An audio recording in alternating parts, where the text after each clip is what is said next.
Hello, everybody. I'm Don Counts. We are here at the Warrior exhibit, and we have Linda Williams with us. Tell us who we have today. Dawn, today we have Dexter Sullivan, and Dexter is going to talk about his brother, Stanley, who was killed in Vietnam. And Stanley's not here to tell his story, so Dexter's going to. Dexter, take it away. I probably won't do a very good job, but Stanley was born in March 25th, 1944 at 7:33 a.m. Daddy wasn't there. He was at Fort Rucker, Alabama, but he got there, that night. So I guess he wanted to be with Mother. Well, he was already with me because I was at home when I was born. Yeah. And Stanley was born at the Lincoln County Hospital.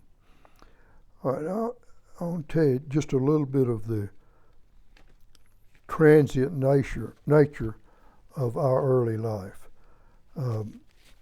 We started off in a trailer park in Murfreesboro because Daddy was going to school.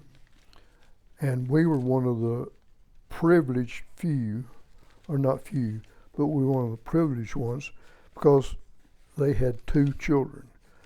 So therefore, they got a coveted spot next to the wash house. Now the trailers they weren't even travel trailers. I mean, they were 6 feet long. They're just little bitty trailers. So there was no bathroom facilities. I'm not sure there was any water in there. I don't think there was in the trailers. So if you wanted to, when you took a shower, bath, cleaned yourself up, it was in the wash house. When you washed your clothes, it was in the wash house because it was the wash house. And that's what you did all your washing and everything. Then we moved up into a 2-bedroom barracks type facility. I think the same people that built all the barracks during World War II built those apartments. If you lost something, you'd have to crawl on the floor to get it because it'd fall through a crack. Wow. Oh my gosh. It was breezy. Daddy, one of the things he wrote in his case study, as he was still concerned about Stanley using the potty.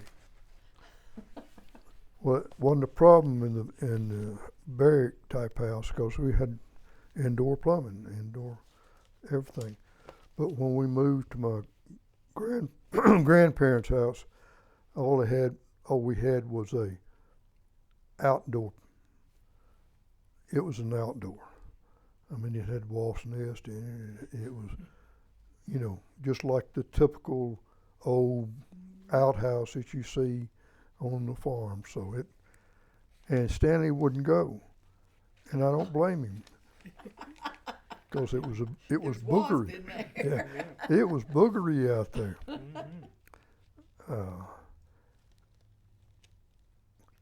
After when Daddy graduated from Murfreesboro, and he started going to graduate school at George Peabody College for Teachers, we moved in with my grandmother and granddaddy. And that was a typical, everybody lived there. 3 great uncles, a great aunt, my grandmother and granddaddy, mother and daddy, me and Stanley. And it wasn't that big a house, but it was. Now, was this in Fayetteville? No, it was in Belleville. Belleville. Okay. Yeah. And that's really where I was born, was Belleville. I was born downtown Belleville at a house. Then we moved to Jefferson Street when Stanley was in the 1st grade. Jefferson Street, I don't know if you know where that is. Mm-hmm. It's perpendicular to Lee Avenue, which goes right in front of Rob D. Lee. We could have walked, but I can't remember us ever walking. I was in third, Stanley was in first, so we might not have been allowed. Then we moved to Morgan Avenue when Stanley was in third grade. And when he was in the fourth grade, we moved to First Avenue. When he was in the sixth grade, we moved to Elkton. Wow. When he was in the seventh grade, he moved back to First Avenue. Now, I really don't know, and I would like to ask Mother and Daddy, but of course they're not here. I don't know why they moved so often, but they rented everywhere. You know, they didn't buy any time. The only time they bought was when they moved to First Avenue. And that was the first and last house that Mother owned. Mother and Daddy owned. And now it's sold to somebody else.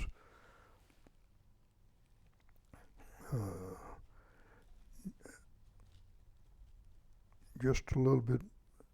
I'm flopping back and forth because I was writing this back and forth, so I apologize. The last time we talked, your mother still was living, and she lived on First Avenue. Yep. So she's passed away since then. Yeah. 98. Oh, years or age. She Oh, was she's at 98. yes. Yeah. Oh, okay. Yeah. Wow.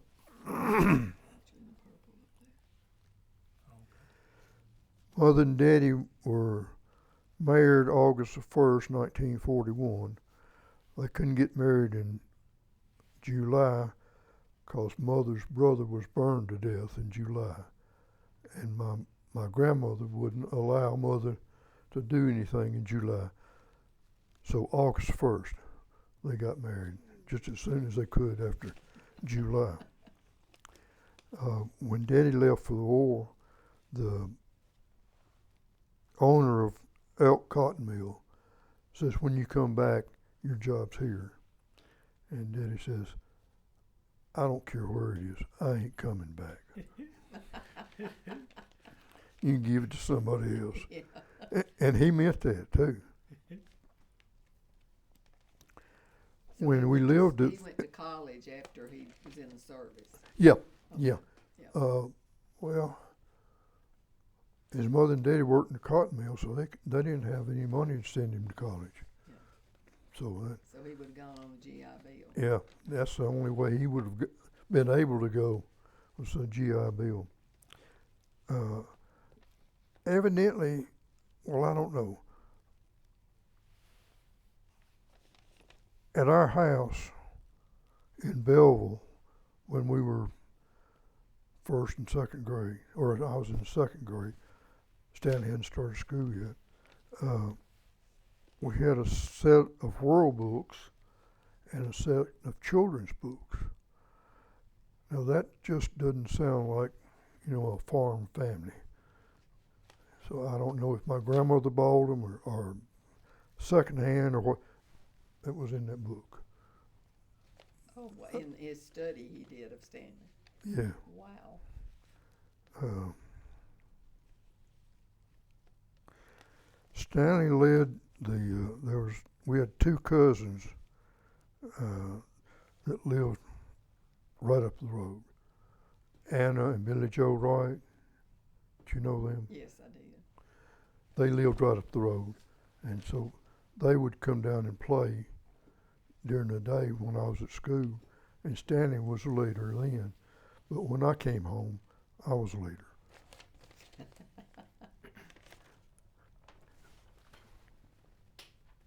I was, as my mother and grandmother said, I was born old.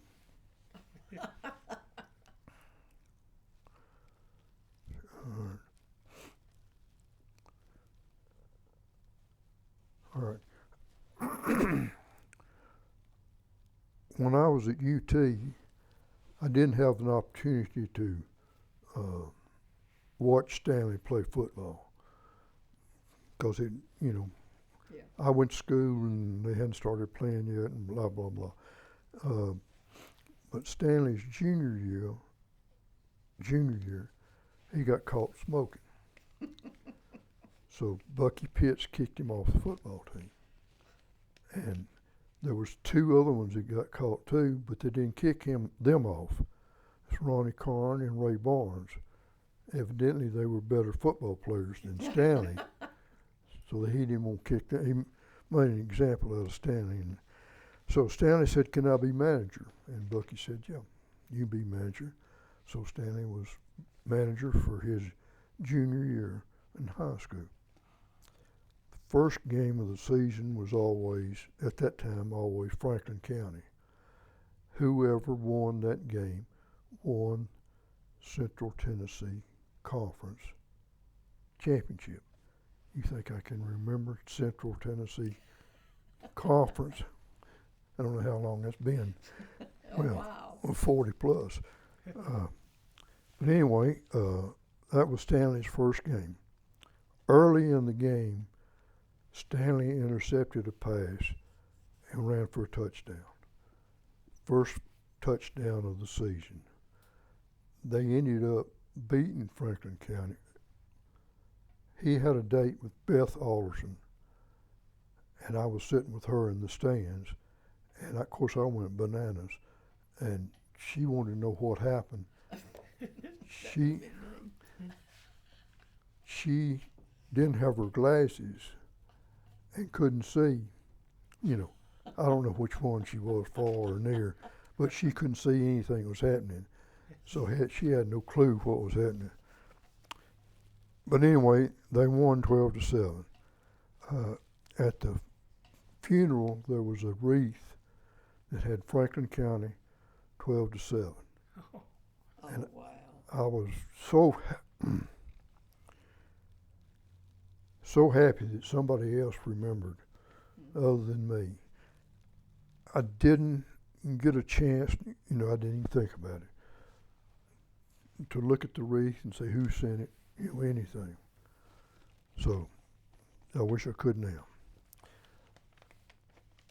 At UT, I decided to just not be a big brother. Just let him go on his own. That was a mistake. He flunked out of college the first year. He lacked one quality point. Staying in school, not flunking out. Yeah. All he had to do was get a D in ROTC, 1 year, 1 credit. That's all he had to have, and he didn't do it. But anyway, I should have made him study with me because I was an engineer and I studied all the time. He went to Martin during the summer so he can get back in school. I talked to the dean. I don't know if it had anything to do it, but I talked to him. I was president of the fraternity at that time, and so I thought maybe he might know me a little bit about me. So he, where was I going with that? Anyway, he was going to get back in school. So he got back in school, flunked out again. He partied too hard, didn't he? Yeah, he did. Really what it was a good friend of him. They liked to listen to the Braves baseball. And that's what they would do, all night. And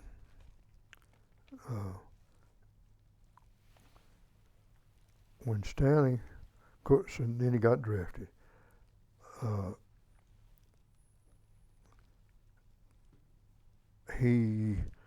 Bud Mars and I were in the Marine Corps before that.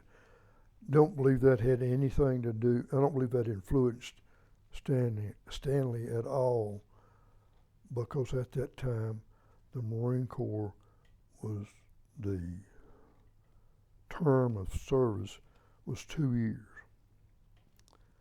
And I believe that's because they had killed so many of them that they had to have, they had to replenish the flock. And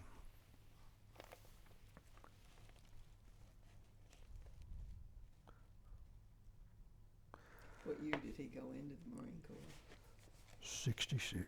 66. It was after Bobby. 'Cause Stanley and Kay Stewart and I went to Bobby's funeral. I remember y'all being there. As I said, all the Marine, everybody's getting killed off at a high rate, so they had to get some more people. His unit or his company, his battalion or whatever, was just about all 0300 when they got out. 0300 was Marine, infantry. Did you know that? I did. I thought you would.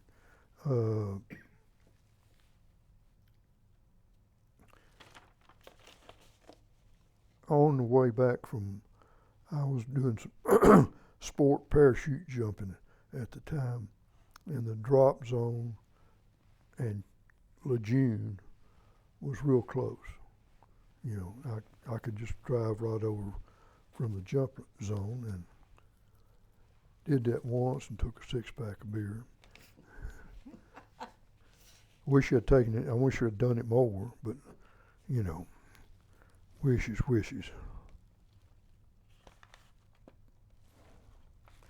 Christmas, both of us were home, and the newspaper came out and took a picture of me and Stanley in uniform, and Mother and Daddy and Dwayne, and I can't remember what was Lincoln County News. I don't think it was. Might have been the Observer during that time. So 67. That's a long time ago. While he was home, he got engaged to Cherie Hobbs, and we were palling around during that day. He never mentioned it to me, and I know why, because he probably knew I'd try to talk him out of it, and he didn't want to listen.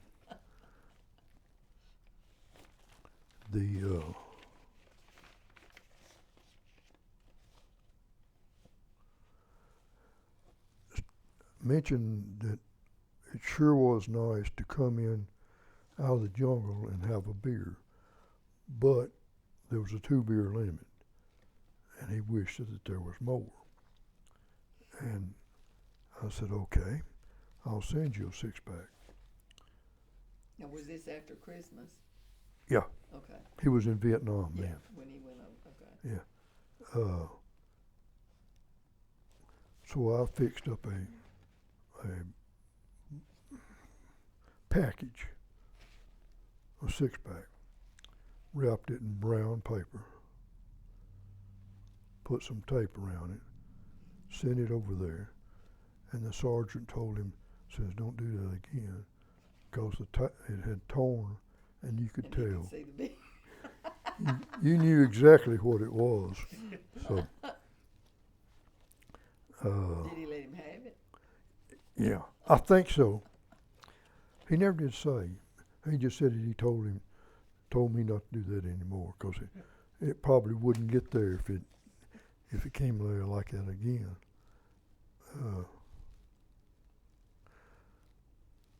Stanley was a pretty popular person because he had asked me to get a tape recorder player. Let me back up. I'm telling you, Stanley told me, he said, there's nothing more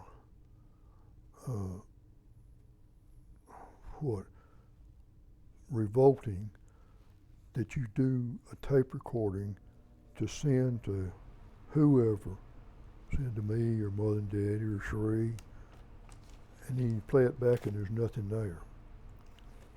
Oh, yeah. So That would be. So he did that. I don't know if he did that more than once, but anyway, Did I tell you that his mother recorded? Okay. He asked me to buy him one. So I bought him one and sent it home to Mother. She recorded country western songs on the recording, then sent it over to Dwayne. Then they would sit, and listen.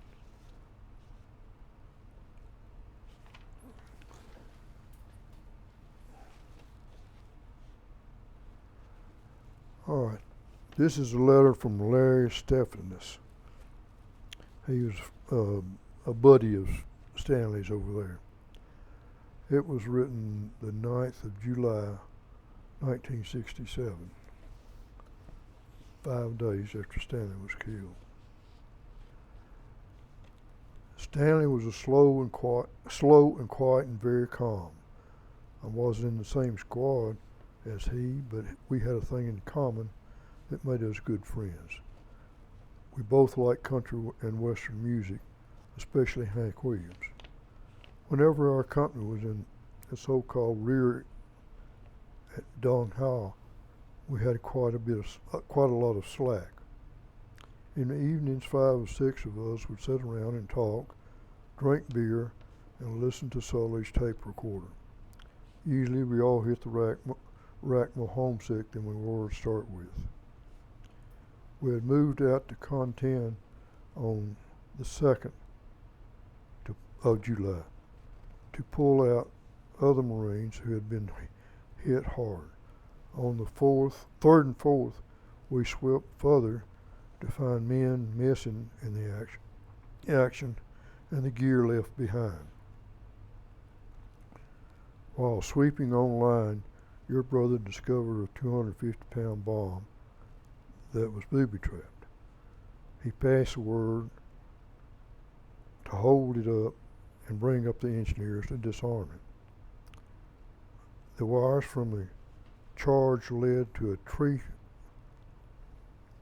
line about 75 meters to our direct front, and Stanley started to follow the wires out.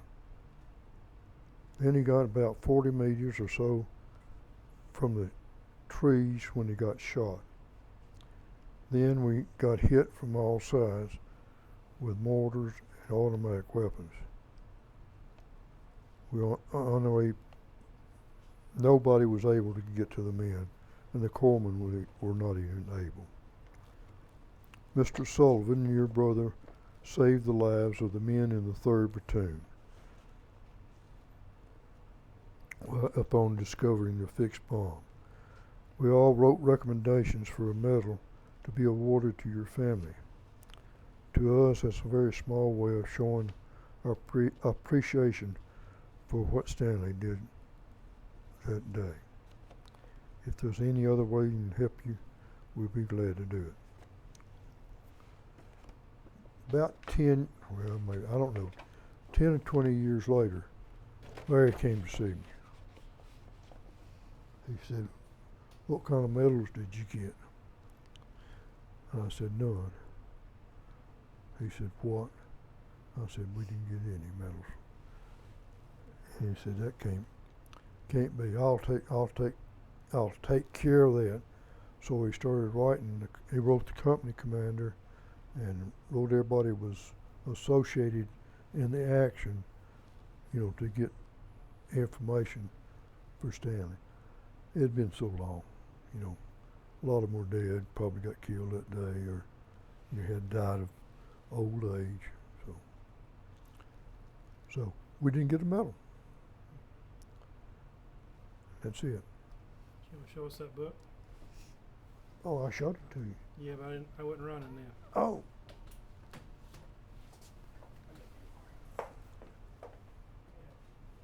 Tell us about this.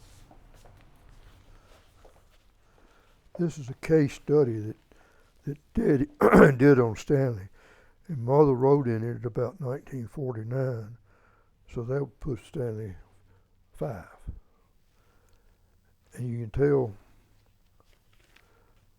the pages are brown, from coloration. And it wasn't brown to start with, it was white. Yeah.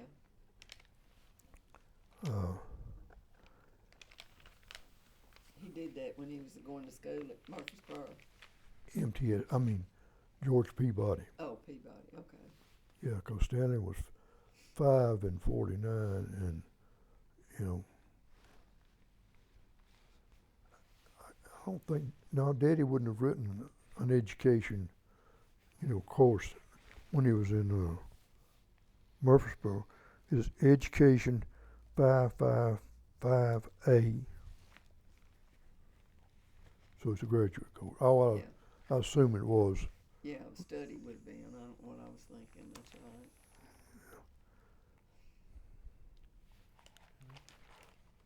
Stanley was well liked. He was very popular in high school. I remember that. He was in Bobby's class, and they were seniors when we came as freshmen.